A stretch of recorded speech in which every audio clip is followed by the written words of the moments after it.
Ny fa 2020 sy ny fa 2020 ny volana oktobra ho avy zao no anatontosanana ny fifaninana-kira le chant des chorales izay karakarainy ny 360 iarahany amin'ny canal 7 androany no nampahafantarana izy ireo mpandray anjara voatazona ifaninana ifanintsana ihany koa ao anatin'ity fifaninana-kira ara-pilazantsara ity.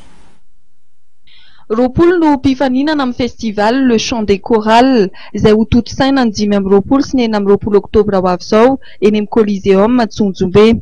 Efa mipetrapetraka avokoa amin'izao fotoana izao fa ny manana ity festival ity izay karakarainy ny 360 miaraka amin'ny canal 7. Ny mpijery malagasy dia afaka misafidy ary ny 10 isanjaton'ny safidy dia raisina amin'ny SMS. Hira kapela amin'ny teny malagasy, frantsay, anglisy no ifaninanana. Fanomanana efa mipetrapetraka daholo ny fanomanana.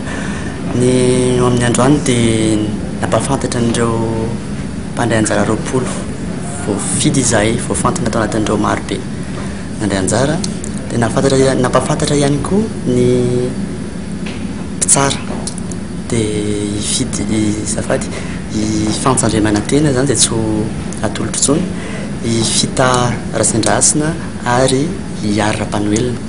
Zay ny zava-baovao ngezan'iny aloha androany napafantatra ny mpandray anjara sy ny mpitsara zany aloha voalohany iny.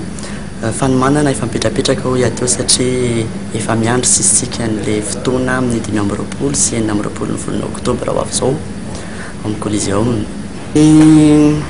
Ataontsika hoe masotsivana voalohany dia ny feo manaraka azy eo ny fomba fisehoana an-tsehatra ary manaraka azy eo koa ny ataoko amin'ny teny frantsay angamba le izy hoe ny dynamisme ny groupe tsirairay avy eo ambonin'ny sehatra. Zay no tsaraina amin'ny ankapobeny.